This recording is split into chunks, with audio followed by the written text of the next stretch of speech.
নমস্কার। বিক্রম ভিলা রহস্যের সিজন 3 এর পরবর্তী অংশ আজকে শোনাব। তন্ময়ের সারা শরীর পাথরের মতো শক্ত হয়ে গেল। সামনে কিঙ্করের আসন্ন বিপদ, আর পিছনে অদৃশ্য কারোর উপস্থিতির ইঙ্গিত। এক বিভীষিকাময় সংকটে জমে গেল সে। 1 সেকেন্ড, 2 সেকেন্ড, তারপর হঠাৎ ঝট করে ঘুরে দাঁড়িয়ে টর্চের আলোটা ফেলল। আলোর তীব্র ছটায় অন্ধকার ছিন্ন হতেই তন্ময়ের বুকের ভেতরটা ধক করে উঠল। শ্রেয়া, বিবর্ণ মুখ, আলুথালু চুল, কিন্তু চোখে কোনো ভাবলেশ নেই। সে তন্ময়ের ঠিক পাশ দিয়েই ধীর পায়ে হেঁটে যাচ্ছে বাড়ির দিকে। তন্ময়ের চিৎকার করে তাকে ডাকতে চাইল, কিন্তু গলা দিয়ে কোনো স্বর ফুটল না। শ্রেয়া একবারের জন্য তার দিকে তাকালো না, যেন তন্ময় সেখানে নেই। তার শরীর থেকে সেই তীব্র ধূপের গন্ধটা ভুরভুর করে বেরোচ্ছে, ঠিক যেন কোনো শ্মশান যাত্রীর দেহ থেকে আসা সেই গন্ধ। তন্ময়ের মাথায় হাজারো প্রশ্ন বিদ্যুৎ চমকের মতো খেলে গেল। কোথায় ছিল শ্রেয়া? ওর গায়ে এই কটু ধূপের গন্ধ কেন? তবে কি ওই তান্ত্রিকের সঙ্গেই ও ছিল? ও ওই পৈশাচিক চক্রের শিকার হয়েছে কি? কিন্তু ভাবার সময় নেই। কিঙ্করের বিপদ মনে পড়তেই তন্ময় ঝটকায় আবার ডোবার দিকে ফিরল। তন্ময় দেখল কিঙ্করের মাথাটা প্রায় জলের তলায় চলে যাচ্ছে। সে আর এক মুহূর্ত দেরি করল না। নিজের প্রাণের ঝুঁকি নিয়ে সে ডোবার কিনারে ঝাঁপিয়ে পড়ল। তন্ময় তার এক হাত কিঙ্করের হাতটা শক্ত করে ধরল, আর অন্য হাতে নিজের কোমরে থাকা সেই মাদুলিটা সজোরে চেপে ধরল। তারপর সে মাদুলিটা কিঙ্করের ওই ভিজে শরীরের ওপর স্পর্শ করালো। মাদুলিটা ছোঁয়া মাত্রই এক অলৌকিক কাণ্ড ঘটল। কালো পচা জলের ভেতর থেকে এক বিকট যন্ত্রণার চিৎকার ভেসে এলো, যেন কোনো জ্বলন্ত কয়লা ওই সাদা কুৎসিত হাতটার ওপর রাখা হয়েছে। মুহূর্তের মধ্যে সেই পৈশাচিক হাতটা কিঙ্করের ঘাড় ছেড়ে দিয়ে জলের অতলে তলিয়ে গেল। ডোবার স্থির জলটা প্রবল বেগে আলোড়িত হয়ে উঠল, যেন নিচে কোনো দানব ছটফট করছে। তন্ময় সর্বশক্তি দিয়ে কিঙ্করকে টেনে পাড়ে তুলে আনল। কিঙ্কর মাটিতে লুটিয়ে পড়েই কাঁপতে কাঁপতে বমি করতে লাগলো। তন্ময়ের টর্চের আলো কিঙ্করের ঘাড়ে পড়তেই তার বুকটা হিম হয়ে গেল। ঘাড়ের ঠিক নিচে কাঁধের কাছে স্পষ্ট কালো কালসিটে দাগ, লম্বা আঙুলের মতো, যেন কেউ শক্ত করে চেপে ধরেছিল। কিঙ্কর কিছুটা ধাতস্থ হতেই তন্ময় তার কাঁধে সজোরে ঝাঁকুনি দিল। কিঙ্কর, শক্ত হ। তার গলায় উদ্বেগ আর আতঙ্ক মিশে আছে। আমাদের এক্ষুনি বাড়ি ফিরতে হবে। শ্রেয়াকে দেখলাম বাড়ির দিকে যাচ্ছে। ওর অবস্থা স্বাভাবিক নয় রে। কিঙ্কর গভীর শ্বাস নিতে নিতে কোনো মতে উঠে বসল। ঘাড়ে হাত দিতেই যন্ত্রণায় মুখ বিকৃত হয়ে গেল। দাগগুলো যেন আগুনের মতো জ্বলছে। রুদ্ধস্বরে সে বলল, বড়দা, তোমার ওই মাদুলিটা না থাকলে আজ আমি শেষ হয়ে যেতাম। একটু থেমে কাঁপা গলায় যোগ করল, কিন্তু শ্রেয়া এতক্ষণ কোথায় ছিল? তন্ময় গম্ভীর মুখে মাথা নাড়ল। জানি না। কথাটা বলি সে উঠে দাঁড়ালো। কিঙ্করও দাঁড়ালো। দুজনেই আর এক মুহূর্ত দেরি না করে জঙ্গলের অন্ধকার পথ চিরে বাড়ির দিকে ফিরতে লাগলো। হাঁটতে হাঁটতেই তন্ময় বলল, চল, তোকে তোর বাড়ি পর্যন্ত পৌঁছে দিই। কিঙ্কর মাথা নেড়ে বলল, না বড়দা, আমি যেতে পারবো। তুমি বরং তাড়াতাড়ি গিয়ে দেখো শ্রেয়া বাড়িতে ঢুকেছে কিনা। তন্ময় নিচু গলায় বলল, ও নিশ্চয়ই ঢুকে গেছে। তার গলায় অদ্ভুত নিশ্চয়তা। ওর গায়ে ধূপের গন্ধ পেয়েছি। আমার মনে হয় ও ওই তান্ত্রিকের সঙ্গেই ছিল। কিঙ্কর একটু চুপ করে থেকে বলল, এবার তো তান্ত্রিক ধরা পড়েছে। বোধহয় শ্রেয়া আর রাতে বাইরে বেরোবে না। তন্ময় দীর্ঘশ্বাস ফেলল। তাহলেই তো বাঁচি। কথা বলতে বলতে তারা জঙ্গল পেরিয়ে খোলা পথে এসে পড়ল। কিঙ্কর থেমে বলল, এবার যাও, আমি একাই যেতে পারবো। তন্ময় হালকা হাসল। আমি ভীতু বলে ভাবছিস একা ফিরতে ভয় পাব? তার চোখে ক্লান্ত কিন্তু দৃঢ় ঝিলিক। এখন আর আগের মতো ভয় নেই, আমার মনে হয় সাহসও ছোঁয়াচে। একটু থেমে নরম স্বরে বলল, স্নিগ্ধার সঙ্গে থাকতে থাকতে আমিও সাহসী হয়ে গেছি। তন্ময় কিঙ্করকে কিছুটা দূর এগিয়ে দিল। তারপর একা নিজেদের বাড়ির সামনে এসে দাঁড়ালো। এখনও তার বুকের ভেতরটা ধরফর করছে। গেটটা খোলা। সে ভেতরে ঢুকে দ্রুত বারান্দার সামনে এগিয়ে গেল। বারান্দার গেট আবজানো, তবে তালা দেওয়া নেই। তন্ময় তাড়াতাড়ি বারান্দায় উঠে তালা লাগিয়ে দোতলায় গেল। শ্রেয়ার ঘরের দরজার সামনে এসে সে একবার থমকালো। দরজা বন্ধ। তন্ময় বুঝতে পারল গত রাতের মতোই সেই ঘোরগ্রস্ত অবস্থাতেই শ্রেয়া ফিরে এসে শুয়ে পড়েছে। এবার সে নিজের ঘরের দরজার সামনে গিয়ে হালকা টোকা দিতেই স্নিগ্ধা দরজা খুলে দিল। তার চোখে মুখে উৎকণ্ঠা স্পষ্ট। তন্ময় ভেতরে ঢুকে দরজা আটকে ধপাস করে বিছানায় বসল আর ফিসফিস করে যা যা ঘটেছে সব কথা খুলে বলল। তান্ত্রিক পুলিশের জালে ধরা পড়েছে, এটা শুনে স্নিগ্ধা কিছুটা স্বস্তির নিঃশ্বাস ফেলল। তন্ময় ক্লান্ত স্বরে বলল, এখনও ভোর হতে দেরি আছে, শরীর আর চলছে না, একটু ঘুমিয়ে নিই। তারা দুজনেই পরিশ্রান্ত শরীরে বিছানায় এলিয়ে পড়ল, কিন্তু মনের কোণে অশুভ ছায়া ঠিকই দানা বেঁধে রইল। সকাল হতেই পাড়ায় রটনা ছড়িয়ে পড়ল। পুলিশ শ্মশান থেকে একজন তান্ত্রিককে ধরে নিয়ে গেছে। সবার মুখে একটাই কথা, ওই সদ্যজাত শিশুটিকে তান্ত্রিক কোনোভাবে তুলে এনে বলি দিয়েছে। তারপর তার দেহ আর মাথা রাস্তার পাশের জঙ্গলে ফেলে রেখেছিল। গ্রামের মানুষের চোখে এখন তান্ত্রিকই সব নষ্টের গোড়া। বাড়ির সামনে ঢালাই করা পথটা ঝাঁট দিচ্ছে কেকা। হরিপদ ব্যস্ত বাগানের ফুল গাছে জল দিতে। ভুবনবাবু বাইরে এসে হরিপদকে লক্ষ্য করে বললেন, হরিপদ, মন্দিরের ওদিকের জঙ্গলটা সাফ করার কথা ছিল না? কাউকে দিয়ে ওটা পরিষ্কার করানোর ব্যবস্থা করতে পারলি না? হরিপদ হাতের বালতি নামিয়ে চুপ করে রইল। তার চোখে মুখে এক অদ্ভুত দ্বিধা। কেকা ঝাড়ু দেওয়া থামিয়ে এগিয়ে এলো। ছোটবাবু, আমার বরকে বলবো আসতে? ওর এখন হাতে কোনো কাজ নেই, বললে সুন্দর করে জঙ্গল সাফ করে দিয়ে যাবে। ভুবনবাবু মাথা নাড়লেন। ঠিক আছে, বলিস আসতে। কিন্তু হরিপদর মনে অন্য চিন্তা। কেকার স্বামী যদি ওখানে কাজ করতে গিয়ে কোনো অশরীরী রোষের মুখে পড়ে? সে কাচুমাচু হয়ে বলল, না না, ওর বর সুজনকে আসতে বলতে হবে না। কেকার মুখটা নিমেষেই অন্ধকার হয়ে গেল। ভুবনবাবু অবাক হয়ে জিজ্ঞাসা করলেন, কেন হরিপদ, অন্য লোক ঠিক করেছিস নাকি? হরিপদ আমতা আমতা করে আসল ভয়ের কথা চেপে গিয়ে বলল, না ছোটবাবু, আসলে সুজন বেশিরভাগ সময় চোলাই খেয়ে চুর হয়ে পড়ে থাকে, ও ঠিকঠাক কাজ করতে পারবে না। কেকা চট করে প্রতিবাদ জানিয়ে বলল, না হরি কাকা, আমি ওকে বুঝিয়ে বলবো। তোমাদের বাড়িতে কাজ করতে এলে যেন ওসব না ছোঁয়, ও মন দিয়েই কাজ করবে।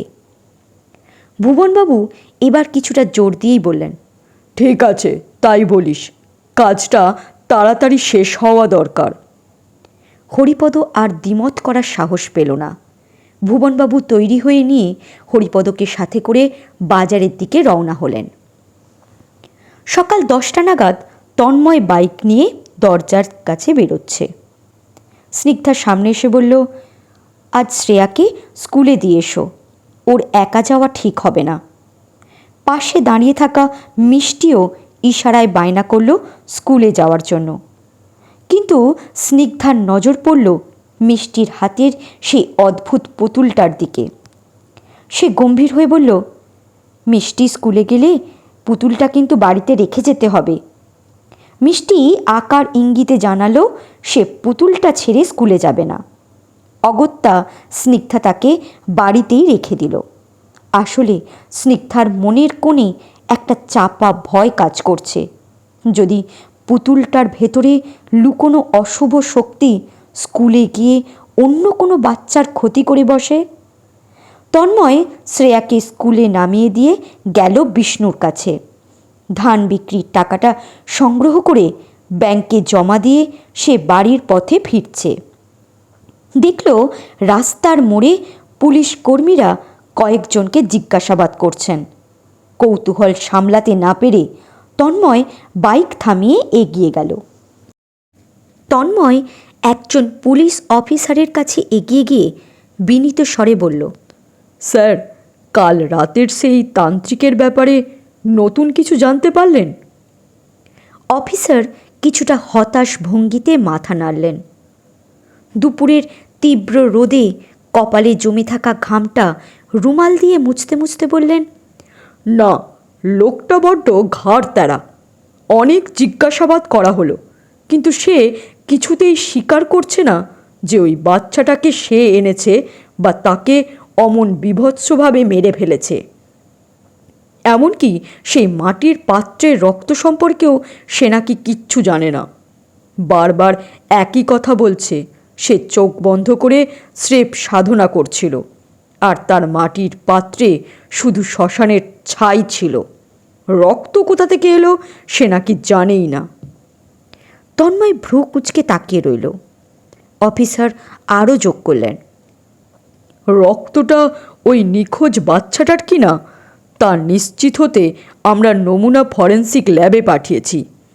লোকটির বাড়ির কাছেই হাটগাছায় সে নাকি কোনো এক গুরুর কাছে তন্ত্রবিদ্যা শিখেছে। গত কয়েকদিন ধরে গভীর রাতে এই শ্মশানে এসে সাধনা করত, আর ভোরের ঠিক আগেই জঙ্গলের পথ দিয়ে ফিরে যেত। আপাতত রিমান্ডে নিয়েছি, দেখা যাক স্বীকার করে কিনা। তন্ময় ফিরতি পথে গভীর চিন্তায় মগ্ন হল। তান্ত্রিক কি সত্যিই মিথ্যে বলছে? ওই রক্ত কি অন্য কারোর? কোনো পৈশাচিক শক্তির প্রভাবে কি ছাই রক্তে বদলে গিয়েছিল? তন্ময়ের মাথায় জেদ চেপে বসল। জঙ্গলের ভেতর আর শ্মশানটা একবার দিনের আলোয় খুঁটিয়ে দেখতে হবে। নিশ্চয়ই কোনো সূত্র সেখানে লুকিয়ে আছে, যা পুলিশের চোখ এড়িয়ে গেছে। বাড়ি ফিরেই বাইকটা রেখে তড়িঘড়ি নাকে মুখে দুটো গুঁজে নিল তন্ময়। স্নিগ্ধাকে সংক্ষেপে সবটা জানিয়ে বলল, আমি জঙ্গলে যাচ্ছি, দিনের আলোতে ভালো করে জায়গাটা দেখে আসি। আমি জঙ্গলে যাচ্ছি এ কথা কাউকে বলো না। স্নিগ্ধার চোখে দুশ্চিন্তা স্পষ্ট। সে তন্ময়ের হাতটা হালকা চেপে ধরে বলল, সতর্ক থেকো। তন্ময় মাথা নেড়ে সায় দিয়ে দ্রুত পায়ে বাড়ি থেকে বেরিয়ে এলো। দুপুরের খাঁ খাঁ রোদে রাস্তাটা জনমানবহীন। চারপাশে এক অদ্ভুত নিস্তব্ধতা, যেন পরিবেশটা কোনো অলৌকিক অপেক্ষায় থমকে আছে। সে একবার এদিক ওদিক তাকিয়ে সতর্ক পায়ে জঙ্গলের ভেতর ঢুকে পড়ল। দিনের আলোয় জঙ্গলটা কিছুটা নিরীহ দেখালো, তার গাম্ভীর্য এতটুকু কমেনি। শুকনো পাতার উপর তন্ময়ের পায়ের শব্দ সেই গভীর নীরবতাকে অস্বস্তিকর ভেঙে দিচ্ছে। পাখির কিচিরমিচির শুনতে শুনতে সেই স্বাভাবিক শব্দ যেন আজ অকারণে অচেনা আর অস্বস্তিকর লাগছে তার। গতরাতে সেই রহস্যময় লোকটা যেদিকে দৌড়ে গিয়েছিল, তন্ময় সেই পথ ধরেই এগোতে শুরু করল। যদিও রাতের সেই উন্মত্ত দৌড়ের পথ স্পষ্ট করে মনে নেই তন্ময়ের। অন্ধকার, আতঙ্ক আর তাড়াহুড়োর ঘোরে চারপাশের দৃশ্যগুলো এলোমেলো হয়ে গিয়েছিল। তবু কিছু ভাঙা স্মৃতি এখনও মাথায় ঝলসে উঠল। বড় গাছের কাণ্ড, কোথাও হালকা ঢালু মাটি, পায়ের চাপে লতানো ঝোপের বিশৃঙ্খলা আর শুকনো পাতার উন্মুক্ত খসখস শব্দ। সেই অস্পষ্ট স্মৃতিগুলোর ওপর ভর করেই তন্ময় আন্দাজে অনুমান করে এগোতে লাগল। তার চোখ দুটো তীক্ষ্ণভাবে মাটির দিকে নিবদ্ধ, যদি কোথাও কোনো চিহ্ন ধরা পড়ে। কিছু দূর এগোতেই ঝোপের আড়ালে এক অস্বাভাবিক রঙের ঝলক চোখে পড়তেই তন্ময় হঠাৎ থমকে দাঁড়ালো। বুকের ভেতর অকারণে চাপা একটা ধাক্কা লাগলো। সে ধীরে উবু হয়ে বসে তাকালো। মাটির ওপর পড়ে আছে একটি চটি জুতো, বাম পায়ের, সাদা রঙের ওপর নীল ফিতে, অস্বাভাবিক রকম পরিষ্কার, যেন এইমাত্র কারোর পা থেকে খুলে পড়েছে। আশেপাশের স্যাঁতস্যাঁতে মাটি, শুকনো পাতা, ধুলোর মাঝেও জুতোটার গায়ে এক ফোঁটা ময়লা নেই। ফিতেটাও অক্ষত। তন্ময় জুতোটাকে হাতে তুলল না, ঝুঁকে পড়েই নিবিড়ভাবে পরীক্ষা করল। জঙ্গলে সাধারণত কাঠকুড়ানিরা আসে, কিন্তু এটা তাদের কারোর জুতো হতে পারে না। কাঠকুড়ানিরা প্রয়োজন ছাড়া জুতোর মায়া ছাড়ে না, আর ছিঁড়ে না গেলে এমন ভালো জুতো ফেলে যাওয়ার প্রশ্নই ওঠে না। জুতোটার দিকে তাকিয়ে তন্ময়ের মনের ভেতর ধীরে ধীরে একটাই ধারণা স্পষ্ট হতে লাগলো। রাতে দৌড়ানোর সময় লোকটার পা থেকে এটা ফসকে গেছে। ভয় আর তাড়াহুড়োয় সেটা তোলবার সুযোগই পায়নি সে। তন্ময় মোবাইলের ক্যামেরা অন করে জুতোটার একটা ছবি তুলে নিল। তার মনে হলো এই জুতোই হয়তো সেই অজ্ঞাত লোকটার পরিচয়ের প্রথম সূত্র। সে চারপাশে সতর্ক দৃষ্টিতে তাকিয়ে জুতোর অন্য জোড়াটাও খুঁজতে আরও কিছুটা এগিয়ে গেল, কিন্তু কোথাও কিছু নেই, শুধু শুকনো পাতা আর স্তব্ধ জঙ্গল। ঠিক তখনই ঝোপের ধারে মাটির ওপর পড়ে থাকা একটা ছোট্ট একটি বস্তু তার চোখে পড়ল। তন্ময় থমকে দাঁড়ালো। উবু হয়ে বসে ভালো করে তাকাতেই বুকের ভেতরটা ধক করে উঠল। একটা ছোট টিনের কৌটো। চোখ সরু করে তাকিয়ে তার মনে হলো এটা নস্যির কৌটো। কৌটোটা সামান্য দোমড়ানো। সেটিও স্পর্শ না করেই সে মোবাইলের ছবি তুলে নিল। তারপর ধীরে আরও সতর্ক পায়ে সামনে এগিয়ে যেতে লাগলো। সামনে জঙ্গল আরও ঘন হয়ে আসছে। ডালপালার এমন জটলা যে সূর্যের আলো সেখানে পৌঁছতে পারছে না। জায়গাটা অদ্ভুত রকমের থমথমে। তন্ময় অনুভব করল ওর ঘাড়ের কাছে লোমগুলো খাড়া হয়ে উঠেছে। ছোটবেলায় একবার বন্ধুদের সাথে এদিকে এসেছিল সে। ওপাশে একটা খাল আছে, আর খালের ওপারেও জঙ্গল আছে। তন্ময় আশেপাশে উঁকি ঝুঁকি মারল, কিন্তু চারপাশের নিরেট নিস্তব্ধতা তাকে যেন ফিরে যাওয়ার প্রচণ্ড হুমকি দিচ্ছে। কোনো মানুষের চিহ্ন নেই, অথচ মনে হচ্ছে কেউ যেন আড়াল থেকে তাকে লক্ষ্য করছে। অকারণ আশঙ্কায় তার বুকটা একবার ধড়াস করে উঠল। সে আর দেরি করল না। এই জায়গা থেকে সরে এসে সে দ্রুত পায়ে শ্মশানের দিকে এগোতে লাগলো, যেখান থেকে পুলিশ সেই তান্ত্রিককে ধরে নিয়ে গেছে। হঠাৎ তার বাঁ দিক থেকে সস্তা তামাকের কড়া বিড়ির গন্ধ ভেসে এলো। পরক্ষণেই কানে এলো শুকনো পাতায় কারোর দ্রুত সরে যাওয়ার খসখস শব্দ। তন্ময় এক মুহূর্ত স্তব্ধ হয়ে দাঁড়িয়ে থেকে আতঙ্কে চিৎকার করে উঠল, কে কে ওখানে? চারদিক নিঝুম, কোনো সারা শব্দ নেই, অথচ সেই কটু গন্ধটা নাকে এসে ধাক্কা দিচ্ছে। তন্ময় সাবধানে কয়েক পা এগিয়ে যেতেই দেখল একটা বড় মেহগনি গাছের নিচে কুঁকড়ে পড়ে থাকা ঝরা পাতার ওপর একটা বিড়ি পড়ে আছে। সামান্য ধোঁয়া উঠছে তার মুখ থেকে। আগুনের ফুলকিটা এখনো লাল হয়ে জ্বলছে। তার মানে মানুষটা ঠিক এই মুহূর্তেই এখান থেকে সরে গেছে। তন্ময়ের মাথায় বিদ্যুৎ খেলে গেল। তবে কি ওই রহস্যময় লোকটা ফেলে যাওয়া জুতো আর নস্যির কৌটোটা ফিরে পেতে আবার এখানে হানা দিয়েছে, নাকি তাকে ওই লোকটা নজরে রাখছে? সে কয়েক মিনিট পাথরের মতো দাঁড়িয়ে চারপাশের ঝোপঝাড়ে সন্ধানী দৃষ্টি চালালো। বিকেল হয়ে গেছে, চারদিকের ছায়াগুলো দীর্ঘ হচ্ছে। সে ভাবল লোকটি হয়তো এখন আর আসবে না। তন্ময় আর কালক্ষেপণ না করে দ্রুত পায়ে শ্মশানের সীমানায় এসে পৌঁছল। শ্মশানের ভেতর ঢুকতেই তন্ময় সারা শরীর দিয়ে ঠান্ডা একটা স্রোত বয়ে গেল। বিকেলের আলো ফিকে হয়ে আসছে। জায়গাটা ঠিক যেমন থাকার কথা তেমনই আছে। পোড়া কাঠ, ছাই আর আতপোড়া বাঁশের টুকরো ছড়িয়ে ছিটিয়ে পড়ে আছে। আপাত দৃষ্টিতে অস্বাভাবিক কিছু চোখে পড়ল না। তন্ময় সতর্ক চোখে চারপাশটা আরেকবার দেখে একটি বড় গাছের নিচের দিকে ঝুঁকল। ঠিক সেই মুহূর্তেই মাথার ওপর থেকে ভেসে এলো হালকা একটা খস করা শব্দ। তন্ময়ের বুকের ভেতরটা অকারণে ধক করে উঠল। সে ধীরে ধীরে মাথা তুলতে যাবে, আর ঠিক তখনই গাছের ওপর থেকে একটা শুকনো মোটা ডাল ঝট করে নেমে এলো তার মাথার দিকে। ডালটা প্রায় তন্ময়ের মাথায় আছড়ে পড়তে যাচ্ছে। ঠিক সেই মুহূর্তেই পিছন দিক থেকে একজোড়া কাঁপা হাত ঝট করে ডালটা চেপে ধরল। এখানে কি করতে এসেছো বরদাদা বাবু? পরিচিত কণ্ঠস্বর শুনে তন্ময় চমকে পিছন ফিরে তাকালো। সামনে দাঁড়িয়ে খগেন দাদু।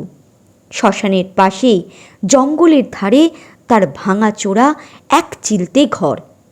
বৃদ্ধের মুখে বয়সের গভীর চাপ, তবু চোখ দুটো অস্বাভাবিকভাবে তীক্ষ্ণ। খগেন আগে তন্ময়দের জমিতে ফসল ফলাতো, অনেক দিনের চেনা মানুষ। খগেনের ঘোলাটে চোখ দুটো তন্ময়ের মুখের ওপর স্থির হয়ে আছে। সে আবার জিজ্ঞাসা করল, কিছু খুঁজছিলে নাকি? প্রশ্নটা শুনে তন্ময় মুহূর্তের জন্য অপ্রস্তুত হয়ে গেল। তার মাথার ভেতর যেন হাজারটা চিন্তা একসাথে ভিড় করে এলো। খগেন দাদু যদি তাকে সন্দেহ করে, যদি পুলিশ জানতে পারে যে সে একা একা শ্মশানে কিছু খুঁজছিল, তবে তো হিতে বিপরীত হতে পারে। তার চেয়েও বড় ভয় সেই প্লাস্টিকের প্যাকেটটা। বাচ্চাটার নিথর দেহ যে প্যাকেটটায় ছিল, সেখানে তন্ময়ের হাতের ছাপ রয়ে গেছে। পুলিশ যদি ফরেন্সিক তদন্তে তার আঙুলের ছাপ পেয়ে যায়, তবে কি নিজেকে নির্দোষ প্রমাণ করা অসম্ভব হয়ে পড়বে তার। বুকের ভেতরটা আতঙ্কে হিম হয়ে এলো তন্ময়ের। কি ভাবছো বরদাদা বাবু? খগেন দাদুর কর্কশ গলা আবারও কানে এলো। তন্ময় তড়িঘড়ি নিজেকে সামলে নিয়ে জোর করে একটা হাসি মুখে ফুটিয়ে তুলল। না, কিছু না দাদু, এমনিতে এদিকটায় এসেছিলাম। ওই যে ওপাশে আমাদের একটা জমি আছে না, ভাবছিলাম একবার দেখে যাব, কিন্তু সন্ধে হয়ে আসছে তো ঠিক সাহস হচ্ছে না। বৃদ্ধ মাথা নেড়ে সায় দিল। ঝোপের আড়াল থেকে একটা শুকনো ডাল টেনে নিতে নিতে বলল, হ্যাঁ, একদম ঠিক কথা। বেশি ঘোরাঘুরি করো না। দেখছো তো গ্রামে ইদানিং কী সব অলক্ষণে কাণ্ড ঘটছে। তোমাদের বাড়িতেও তো আগে অনেক ভয়ঙ্কর কিছু ঘটে গেছে। এখন সব ঠিক আছে তো?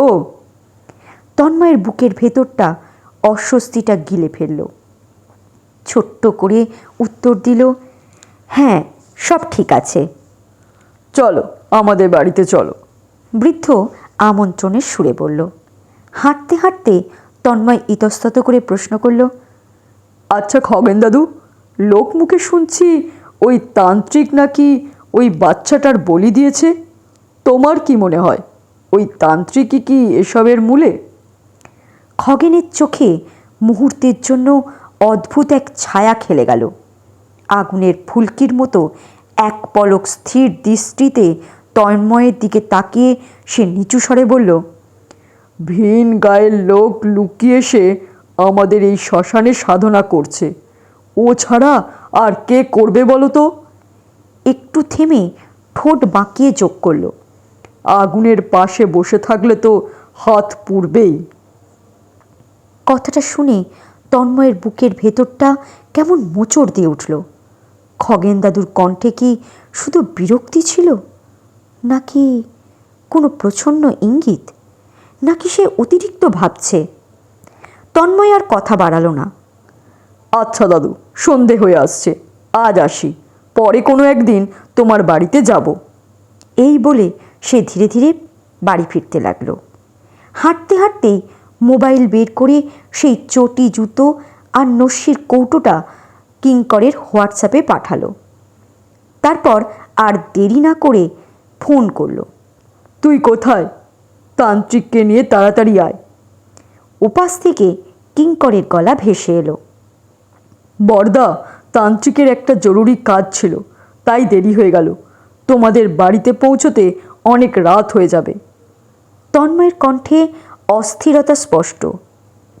আচ্ছা, নেটটা অন করে দেখ, এই চটি জুতোটা আর নস্যির কৌটোটা চিনিস কিনা? এই দুটো জঙ্গলের ভেতরে পেয়েছি, মনে হয় রাতের সেই লোকটার। কয়েক সেকেন্ড নীরবতা, তারপর কিঙ্কর বলল, না বরদা, জানি না কার, তবে চিন্তা করো না, আমি ঠিক খুঁজে বের করব এই দুটো কার। তন্ময় ফোনটা নামালো। তার বুকের ভেতর অকারণে একটা চাপা অস্বস্তি রয়ে গেল। ওদিকে শ্রেয়া স্কুল থেকে ফিরছে। জঙ্গলের পাশের ফাঁকা রাস্তাটা ধরে ধীর পায়ে হাঁটছে সে। বাড়ির কাছাকাছি এসে গেছে। হঠাৎ পিছন থেকে সাইকেলের ঘণ্টার ক্ষীণ শব্দ। শ্রেয়া হালকা চমকে উঠে পাশে তাকালো। তরুণ সাইকেল নিয়ে তার একেবারে পাশে এসে গেছে। তরুণ সাইকেল থেকে নেমে পড়ল, পিঠে ব্যাগ, মুখে স্বাভাবিক হাসি। একা ফিরছ? শ্রেয়া কিছু বলল না, শুধু একবার তাকিয়ে হালকা হেসে আবার সামনে দৃষ্টি ফেরালো। তরুণ কথাটা এগিয়ে নিল। এদিকের কেউ তোমার ক্লাসে পড়ে না? শ্রেয়া ছোট্ট গলায় বলল, জানি না। তরুণ হালকা হাসল। ও, নতুন গেছো তো, তাই হয়তো জানতে পারোনি। একটু থেমে চারপাশে তাকিয়ে আবার বলল, এই পথ দিয়ে একা ফিরো না, জঙ্গলটা ভালো না। কথাটা শুনে শ্রেয়ার মুখে ভয়ের ছাপ ফুটে উঠল। তরুণ নিজেই কথা জুড়ে দিল, আমি কলেজ থেকে ফিরছি, তোমাদের স্কুলের কাছেই একটা কলেজ আছে, জানি না তুমি দেখেছো কি না। একটু হালকা হাসল। আমি সেখানেই পড়ি, বিএ সেকেন্ড ইয়ার। শ্রেয়ার ঠোঁটে ক্ষীণ হাসি ফুটে উঠল। তরুণের চোখ দুটো স্থির হলো শ্রেয়ার মুখে, একটু বেশি। সে যেন কিছু একটা বোঝার চেষ্টা করছে, কিন্তু পরক্ষণেই স্বাভাবিক ভঙ্গিতে দৃষ্টি সরিয়ে নিল। ঠিক তখনই পিছন দিকের রাস্তায় হাঁটতে হাঁটতে এগিয়ে আসছে তন্ময়। দূর থেকেই দৃশ্যটা চোখে পড়ল তার। তরুণ সাইকেল ঠেলতে ঠেলতে শ্রেয়ার পাশে হাঁটতে লাগলো। ধীর পায়ে দুজনেই বাড়ির দিকে এগোচ্ছে। এদিকে তরুণ শ্রেয়াকে বলল, তোমার সম্পর্কে সব শুনেছি আমি, অনেক কষ্ট পেয়েছো জীবনে। এখানে এসে তোমার যদি কোনো অসুবিধা হয় বা কেউ যদি বিরক্ত করে, তবে আমায় নির্দ্বিধায় বলতে পারো। বিক্রম ভিলার গেটের সামনে এসে গেছে তারা। তরুণের কথায় যতটা সহমর্মিতা, তার চেয়েও বেশি এক অদ্ভুত সন্ধানী চাউনি। শ্রেয়া সংক্ষিপ্ত স্বরে উত্তর দিল, না, কোনো সমস্যা নেই, আসছি। এই বলেই সে দ্রুত পায়ে গেটের ভেতর ঢুকে পড়ল। কিঙ্কর সাইকেলে উঠে সোজা চলে গেল। ভেতরে ঢালাই করা পথের ওপর দাঁড়িয়ে আছে মিষ্টি, প্রতিমা দেবী আর স্নিগ্ধা। মিষ্টির হাতে সেই পুতুলটা। শ্রেয়াকে দেখেই সে খিলখিল করে হেসে তার দিকে দৌড়ে এলো। শ্রেয়া তার কচি হাতটা ধরে আদুরে ভঙ্গিতে বারান্দার দিকে এগিয়ে এলো। বারান্দা ঝাড় দিচ্ছে কেকা। স্নিগ্ধা চুল আঁচড়াচ্ছে। শ্রেয়াকে সুস্থভাবে ফিরতে দেখে তার দুশ্চিন্তা কিছুটা কমল। সে শ্রেয়ার পিঠে হাত রেখে নরম স্বরে বলল, যা, হাত মুখ ধুয়ে ফ্রেশ হয়ে খেয়ে নে। শ্রেয়া নিঃশব্দে মাথা নেড়ে ভেতরে চলে গেল। একটু পরে তন্ময় ফিরল। তার চোখে মুখে ক্লান্তির চেয়েও বেশি এক চাপা উত্তেজনা। স্নিগ্ধা চট করে তার পাশে গিয়ে ফিসফিস করে জিজ্ঞাসা করল, কিছু কি পেলে? তন্ময় সরাসরি উত্তর না দিয়ে গম্ভীরভাবে বলল, ভেতরে চলো। স্নিগ্ধা চিরুনি থেকে ওঠা তার অবনিস্ত চুলগুলো হাত দিয়ে দলা বাঁকিয়ে ছুঁড়ে ফেলল কিছুটা দূরে ফুল গাছের আড়ালে। তারপর তন্ময়ের পিছন পিছন ভেতরে ঢুকল। সিঁড়ি ঘর থেকে কুকুরটা ডেকে উঠল। তন্ময় জিজ্ঞাসা করল, কুকুরটাকে খেতে দিয়েছো? স্নিগ্ধা উত্তর দিল, হ্যাঁ দিয়েছি, আগের থেকে একটু ভালো আছে, এখন এক পা দুপা খুঁড়িয়ে হাঁটতে পারছে অন্তত। তারা দোতলায় উঠে নিজেদের ঘরে গিয়ে দরজাটা আবজে দিল। তন্ময় পকেট থেকে মোবাইল বের করে স্নিগ্ধাকে জঙ্গলে পাওয়া সেই এক পাটি জুতো আর নস্যির কৌটোর ছবি দুটো দেখালো। ছবির প্রতিটা খুঁটিনাটি দেখতে দেখতে স্নিগ্ধা বলল, ওই লোকটিকে ধরতে না পারলে কোনো রহস্যই মিটবে না। আচ্ছা, কিঙ্কর সেই তান্ত্রিককে নিয়ে এখনো ফিরছে না কেন? আসতে অনেক রাত হবে বলেছে। এই বলেই তন্ময় বাথরুমে ঢুকল। স্নিগ্ধা গামছা আনার জন্য বারান্দায় বেরোলো। দড়িতে ঝোলানো গামছাটা হাতে নিতেই তার চোখ গেল গ্রিলের ফাঁক দিয়ে নিচে ফুল বাগানের দিকে। সন্ধে নামার ঠিক আগের মায়াবী আলো আঁধারি।